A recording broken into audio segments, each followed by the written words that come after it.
Today we're benchmarking CPUs in Starfield, and this content became a lot more interesting than just a CPU benchmark. Actually, the CPU benchmarks were done in one really long day, but we added a bunch more time to start exploring GPU busy, which is the new frame time metric, my table is off, that we were talking about with Tom Peterson previously. See how much nicer that is? So today what we're focusing on is benchmarking a bunch of CPUs in Starfield. And we're gonna be looking at from the AMD Ryzen 2000 series up to modern CPUs like the 7800 X3D.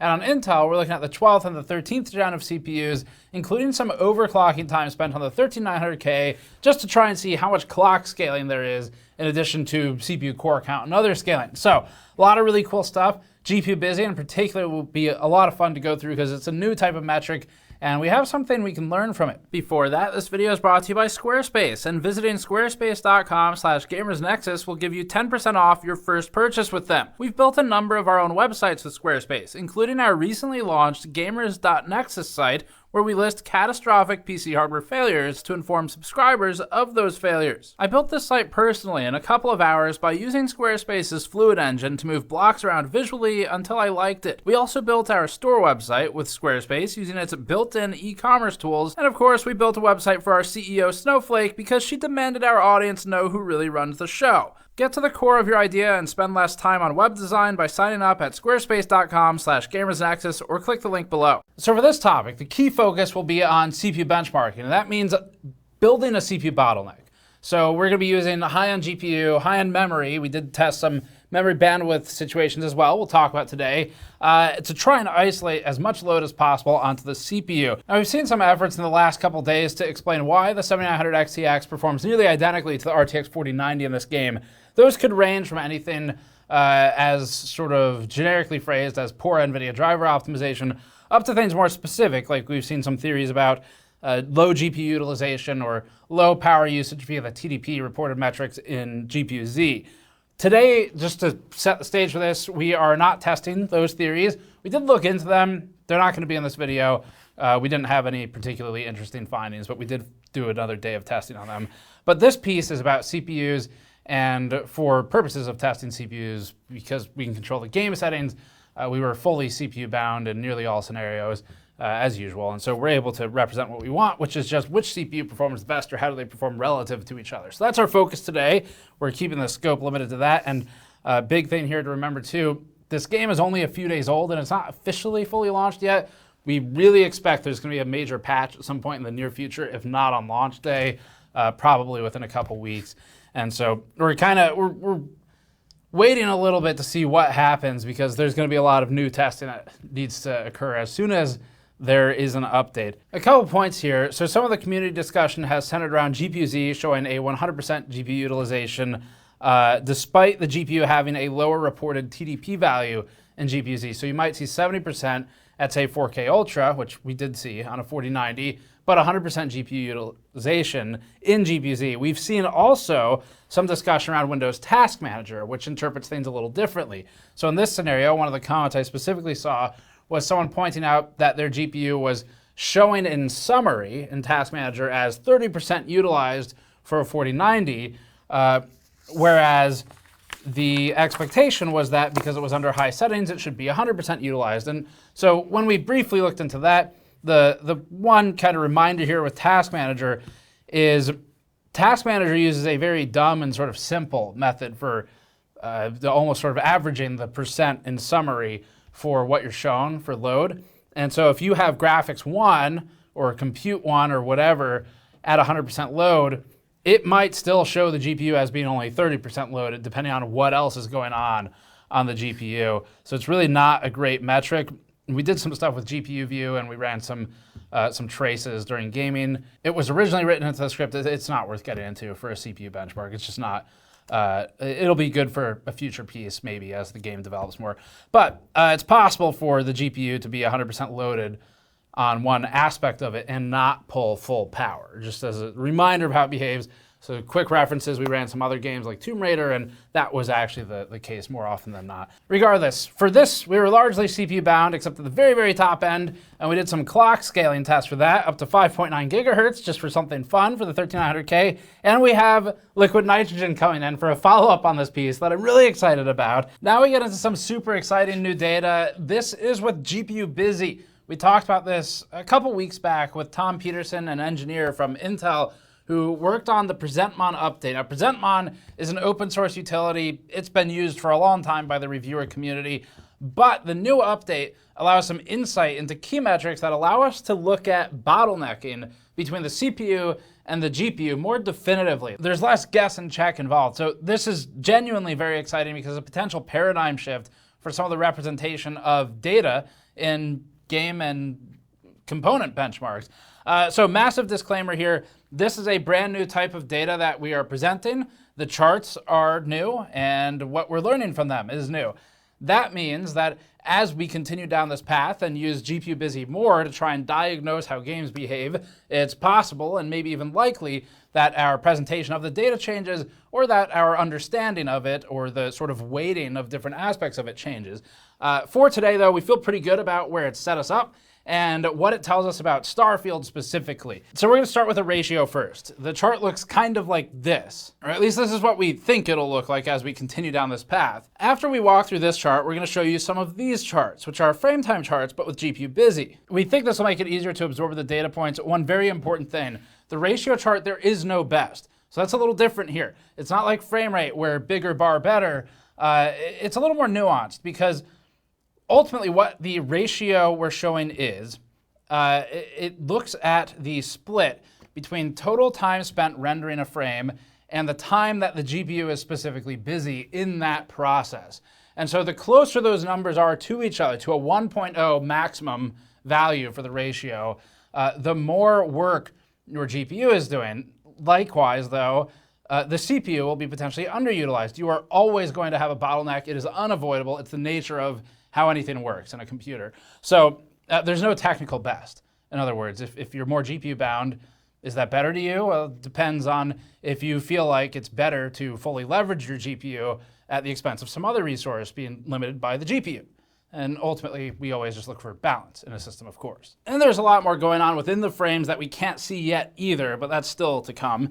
This chart shows the ratio of total frame time against GPU busy time. Again, the max value is 1.0. In this chart, the closer the blue bar is to 1.0, the more GPU utilization or reliance we're seeing. And we called Tom Peterson, the engineer from Intel who joined us to sort of talk about this open source tool previously, to ask him if that understanding made sense, and he agreed, although we both would like everyone to know that this is going to evolve with time. Now, the red bar indicates non-GPU work per frame rendered, whereas the blue bar represents GPU work, or busy time, per frame. A shorter blue bar, like at the bottom, means less GPU utilization in that test result as a result of, in this case, the CPU being overloaded with Starfield.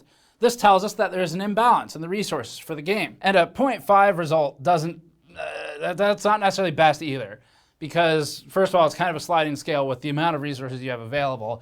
All a 0.5 would mean is that the GPU is inactive a lot of the time compared to something that's at a 0.95. So 0.5, even though it looks like kind of balanced, it doesn't really mean that it's the best. Anyway, looking at the 13100F here, we can see a 0.57 ratio of GPU busy divided by average frame time. And this is just a snapshot of a pass averaged. So what this chart tells us is that our 1080p low benchmarking will bind every component heavily on the CPU, which is what we want because it's a CPU benchmark, up until about the 13700K and the 13900K, where we're beginning to occasionally bounce off of the GPU limit. That means that these parts are close to their maximum scaling in the CPUs for the 13.7 and 9 before we get limited methodologically in our ability to demonstrate a meaningful difference between those CPUs and the rest of them. So let's pretend we had 3 CPUs at the top of that chart, all at 0.99 or maybe a 1.0, which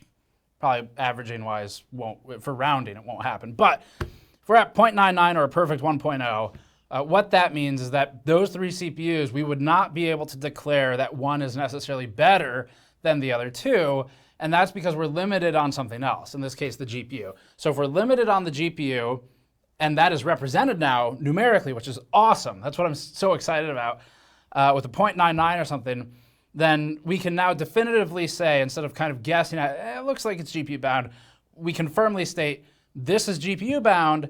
These three results only look the same because we can't create a difference without getting unreasonable, saying dropping down to 480p or something like that. Okay, let's look at the raw data. This will set the groundwork for future use of these tools, because what you're seeing is the development of a new paradigm, for us at least, in the way we do testing. We're not sure where it's going yet, but we can see the foundation for something useful. This first chart is for the 13100F at 1080p low. It's just a snapshot of 500 frames from the test. We have more frames to work with, but we limited the x-axis to make it easier to read. The average FPS for the entire set of 4 passes came out to 81.8 out of a maximum on this GPU of about 145. The distance between red and blue lines indicates that, in this chart at least, we're CPU bound. The GPU is not fully occupied during the creation of these frames, and it has time that it's waiting on the CPU. Let's go to the opposite viewpoint. Here is the 13900K at 1080p low. We're using a much higher end CPU, and the lines are now almost on top of each other, aligning with our 0.95 ratio earlier. This indicates that our GPU utilization is much higher than with the 13100F, which makes sense because it's a 4090. The overlap tells us that we may not be able to see a fully decoupled frame rate out of the 13900K at 1080p low, because we're still at least occasionally hitting a GPU bind, although it's still kind of scaling at the top of the charts. So what this really helps us do is frame our writing around the results, where we can now more confidently make statements about where the binds lie for a certain test condition. And we'll be testing with 1080p low and high today to try and give both the extreme CPU isolated case, that's maybe unlikely because low looks like trash, and of course you would never play 1080p low with the components that represent at the top of the charts, and we'll show 1080p high for something a little more realistic, where we'll be bound at the top on the GPU, but we can still see scaling. So anyway, what those charts show us is that the 139 may be able to stretch a little further and distance itself from the rest of the pack if only it had a GPU that doesn't exist right now. But we can also show that with easier settings for the GPU. Here, the 13900K at 720p low, which we recognize is a completely stupid combination of things, but it's useful academically just to kind of get a better understanding of this. It's now establishing a gap between the GPU busy and the frame time lines. This reinforces our earlier newfound understanding. The lower the ratio, the lower the GPU utilization, at least today in this test. The higher the ratio, or the closer to a 1-to-1, the higher the GPU utilization. Let's look at one last chart. This is the 13900K at 1080p Ultra, so we're at the opposite end now. We are definitely GPU bound, and here the lines are effectively right on top of each other. The ratio for this result was 0.99. It's effectively fully GPU dependent. So this stuff is crazy cool. The team here is I think we're all super excited about it for the same reasons, because it's a potential paradigm shift in the making for component benchmarking for not just reviewers, but you can do this stuff as a consumer too and try to more easily identify where your limitations are. If you really care about tweaking the settings and you enjoy that, this is another tool you can use to maximize that process and get something out of it at the end. So we're excited to see how this manifests as the industry adopts this.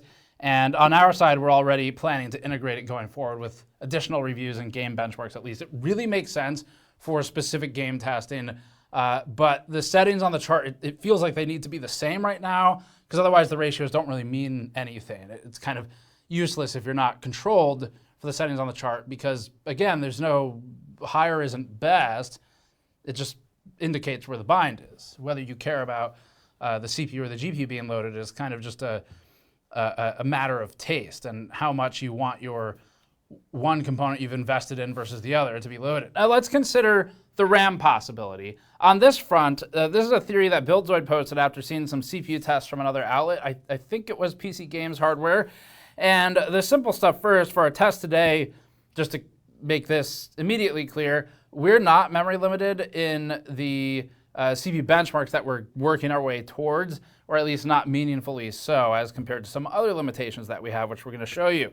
And there are always going to be limitations. It's the nature of a benchmark. You're always bottlenecked somewhere. So we did see some other numbers where I think it was PC Games Hardware, as I said, used very low-end memory. They indicated DDR5 4400 for one of their CPUs. I think it was a 12900K. In that instance, yes, that will be a memory limitation. That is pretty low-end memory. That's still valid information, but what it does is benchmark basically something else. It benchmarks the CPU as constrained by memory, as opposed to the CPU relatively unconstrained by memory. We just tested a couple kits rapidly to see if there's any meaningful change with our test setup. All we care about here is eliminating as much of the bottleneck as possible on things other than the CPU. So here's the chart at 1080p high with a 3900K. As you can see, compared to our 720p chart we showed earlier, we are limited in frame rate, and the, again, traditional understanding is that this is a GPU utilization issue. But memory didn't affect our results outside of run-to-run variance here, although once again, we didn't use that many kits. Here's our 1080p low chart. We didn't do any tuning here. Our standard kit is the DDR5 6000 Corsair one at 30, 36, 36, 76, which we use in our CPU reviews and tests. As you can see, it was within run-to-run variance of the DDR5 6400 kit at 32, 38, 38, 76. We also have a custom V-color kit that the company gave us when we visited previously. As far as we're aware, it doesn't have an existing SKU on the market, but that's at DDR5 7000, 38, 48, 48, 126. We were within error of the prior two kits. We had one more test with this kit at DDR5 5600. This is worse than our standard Corsair kit. That's because after seeing no change in the prior tests, we decided to leave the looser timings and then just tank the frequency to see what happened. And here we did get movement, and a lot of it. But what really matters is that for our CPU benchmarks today, we don't appear to be memory bound, or at least not on the kit we're using. As for the SK Hynix kit, for that, Jeremy on the team manually configured it at DDR5 6400 and 34, 40, 40, 84. This is a dual rank kit, so we used it just in case. Ultimately, although a technically higher frame rate, it fell within our usual run-to-run variance. So we spent a couple hours working with Buildzoid on the next ideas for what could be going on, and although memory still can be a factor in testing, it does not appear to be a limiting one in our testing. So we began looking elsewhere, and he suggested a few ideas. First was disabling hyperthreading, which sometimes that improves performance, depends on the game. Next was disabling E-cores, and then additionally overclocking the 13900K towards 6 gigahertz. We settled at 5.9 for something quick and easy. So we tried each of these independently. This testing was done with our SK Hynix kit, which is different from what we're using later in the charts. This testing is also done with 50% scaling against 1080p with FSR2, which is abominably low as a resolution, and some of the worst visuals we've ever seen in a game, but it's intentional. We wanted to ensure we were definitely not GPU limited. Here's the chart. Our baseline result with these settings was 147.9 FPS average. Disabling hyperthreading didn't affect the average frame rate. It may have affected the 0.1% lows here though. We'd have to run it more times to be sure. Overclocking to 5.9 gigahertz with hyperthreading off boosted us to 155.4 FPS average, which is an increase over stock of 5.1%. So it appears we're clock bound. Adding a cache overclock to 49x boosted us to 156.1 FPS average, mostly error of the prior result, but possibly an improvement. Disabling E-cores hurt the performance to below stock, even in spite of the overclock, although it's possible that E-cores off with hyperthreading on might produce a better result. We also ran these numbers with the 7900 XTX, yielding about the same maximum improvement over the 4090 as we saw in the earlier tests, so about 3.7%. The improvement over baseline indicates that we were CPU clock limited, and overclocking helped here again. We did learn one thing though, which is that we were definitely clock bound at the upper end of the results. And now it's time to get into the CPU benchmarks we've been promising and that we originally set out to do. It was a long journey to get here. This was supposed to be a very simple video. In fact, this part was done in like a day. It was a long day, but it got done fast. So remember that these are accurate as tested, regardless of the game or the driver's issues right now. These still give you insight as to how it performs. We expect this will change as either Bethesda actually definitely Bethesda, patch things, possibly NVIDIA.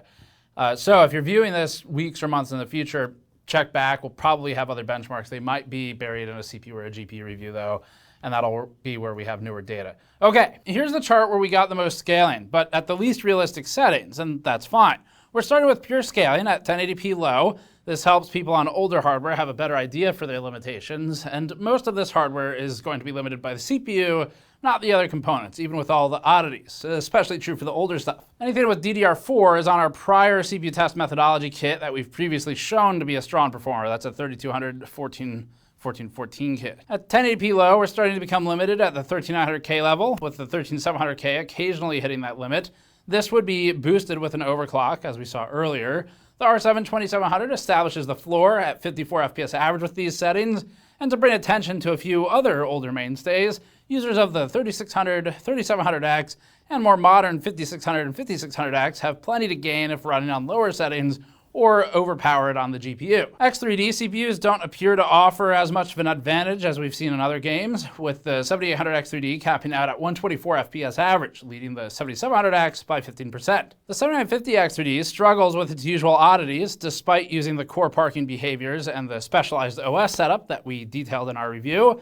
It's okay, but not scaling for the price. For some other comparisons, the R7 5800 X3D leads the 5600X by 20%, the 13600K leads the 7700X by about 10%, and the 13900K leads the 13600K by about 18%, at least until we start becoming limited. Let's move on to the realistic but GPU limited setting. At 1080p high, we've lost about 22 FPS average off the 13900K ceiling, and we've truncated the 13700K in the process.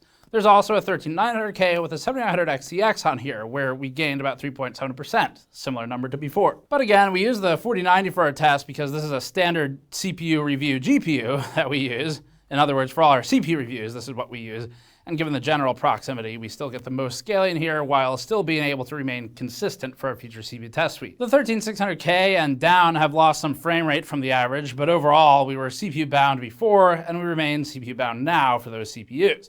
Compared to other modern titles, we're definitely running a relatively low frame rate for 1080p, and that's especially true considering there's no ray tracing. This game is heavy, and there probably is a lot of room for optimization, both at the driver level and at the game and engine level. That's especially because the game engine remains a Frankenstein Bethesda monster. One last chart. We did a quick validation test at the beginning of all this work against that 7900 XTX versus the 4090. And we saw that the two were within about 3 to 4% of each other, even at a ridiculous 720p low configuration. This represented to us that for purposes of selecting a GPU for a CPU-bound specific set of tests, either one would be fine. 720p low is an incredibly low GPU load, obviously, and yet we were at the same frame rate. By traditional understanding, this tells us that the GPUs cannot differentiate themselves because other things are dictating the performance ceiling, like the CPU. It's useful here, since this is a CPU scaling comparison. We ultimately stuck with the 4090 for all the tests, unless listed otherwise, because that's what we use in our standardized CPU reviews, and going forward, that's what we'll be using to compare. So just wrapping all this up as quickly as we can, there's really just the two main charts that matter the most for CPU comparisons in terms of scaling. A couple things we learned. First of all, at the very top end, you can definitely be clock bound. There's some benefit to overclocking to be had here. Probably for older CPUs, there's a lot more to gain from an OC because you're likely to be a lot more CPU bound. So the game, generally speaking, is very GPU heavy. You start getting into 1440p or higher, or ultra settings or something, even high settings, it is going to be more likely that you're GPU bound than not. But in situations where you are CPU limited, like say on an R7 2700, 3700X, something like a 12400, a 13400, something like that, 13100F, any of those types of CPUs, you have some options. And in cases where they are unlocked CPUs, like the older Ryzen stuff especially, we think if you haven't yet, it's a good time to explore overclocking because you can actually get some clock scaling benefit here. For people who are considering new purchases, a couple takeaways. We saw in modern architectures, there's some core count scaling between, say, 6-core and 8-core CPU. It's not huge, but it exists, so there's some benefit there, that's speaking to AMD specifically. Then on Intel, you look at a 13.9, 13.7, you are more likely to start bouncing off of a GPU limit because realistically, you're probably not playing at 1080p low or something. If you're using a 13900K, you're probably trying to push the graphics a little bit, or your system would be wildly imbalanced for component selection. So factoring that into consideration, if you're playing at, say, 1080p high, 1440 plus, with any reasonable settings, then the 13.7, the 13.9, they're going to be very close to each other so as to be functionally the same. You're more GPU limited in that scenario. The 13.6 is actually pretty close to them as well, and those more graphics intensive load scenarios. So really, we see the most scaling at the older or the lower end of the stack. And then finally, the GPU busy part is just sort of cool. It's different, it's new information that we haven't presented before, and we're really excited about where we can go with it because it gives us some more insight into how things are behaving in the system. The ratio thing, we gotta figure out where to best leverage that, but it's starting to make sense. Like, it's starting to click for us. I can see that there's something there, and we're on the way to it, but this is going to develop a lot with time because it takes a while. It took a while for Frametimes to really catch on and people to wrap their heads around it as a presentation method. It'll take the same sort of effort here with GPU Busy, but it's pretty cool stuff so far, and we're super excited about it. So that's it for this one. Thanks for watching. As always, you can go to store.gamersnexus.net to grab one of our GN15 mod mats. They are on the store. You can get them right now. They have a bunch of new icons and the new GN15 logo, plus some new diagrams for helping you in PC builds. And otherwise, subscribe for more. You can go to patreon.com/gamersnexus to throw us a few bucks if you find these types of videos helpful, and we'll see you all next time.